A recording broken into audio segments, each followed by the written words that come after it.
அம்மா மருமகளே, என் ஃப்ரெண்டு இருக்கான்லம்மா, அவன் எப்போ என்னை பார்க்கும்போதும் என்னடா உன் பையனுக்கு கல்யாணம் ஆகி 3 வருஷம் ஆகுது, இன்னும் குழந்தை குட்டி இல்லையான்னு கேட்குறாம்மா.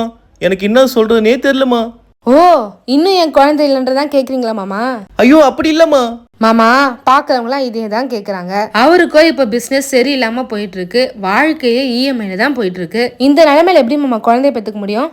முதல்ல ஒருத்தங்கிட்ட குழந்தை இல்லைன்னா ஏன் குழந்தை இல்லைன்னு கேட்காத நிப்பாட்டுங்க. அவங்களுக்கு 1000 பிரச்சனை இருக்கும் மாமா.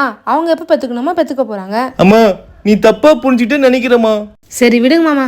சாரிம்மா, எதனா ஸ்வீட் செஞ்சு தெரியாமா?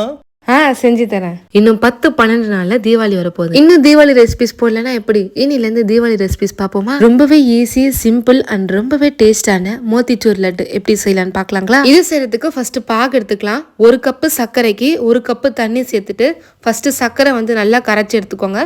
சர்க்கரை கரையும் போது இதோட கொஞ்சம் ஏலக்காய் தூள், கொஞ்சமா குங்குமப்பூ, இன்னும் இதோட கேசரி கலர். நான் ரெட் ஆரஞ்சு ரெண்டுமே ஒரு பிஞ்ச் சேர்த்திருக்கேன். சேர்த்துட்டு கலந்துட்டு ஒரே ஒரு கொதி வந்ததும் ஸ்டவ் ஆஃப் பண்ணிடுங்க. இப்போ லட்டு செய்யறதுக்கு 1 கப் கடலை மாவு வச்சிருக்கேன். அது சல்லடையில நல்லா சலிச்சு எடுத்துக்கலாம். சலிச்ச மாவோட 1 கப் அளவுக்கு தண்ணி சேர்த்துலாம். இன்னும் இதோட ஒரு பிஞ்ச் கிட்ட உப்பு சேர்த்துட்டு ஒரு விஸ்க்ல நல்லா இது போல கட்டிகள் விழாம கலந்து எடுத்துக்கலாம். இப்ப கரைச்சி வச்சிருந்த கடலை மாவை சூடான எண்ணெயில ஒரு கரண்டி மாவு எடுத்து இது போல விடுங்க. மாவு எண்ணெயில விட்டதும் ஒரு பக்கம் நல்லா வெந்ததுக்கு அப்புறமா திருப்பி போடுங்க. 2 பக்கமும் நல்லா வெந்ததுக்கு அப்புறமா எண்ணெயில இருந்து தனியா எடுத்து வச்சிடலாம். இது போல எல்லா மாவும் நம்ம எண்ணெயில சுட்டு எடுத்து வச்சுக்கலாம்.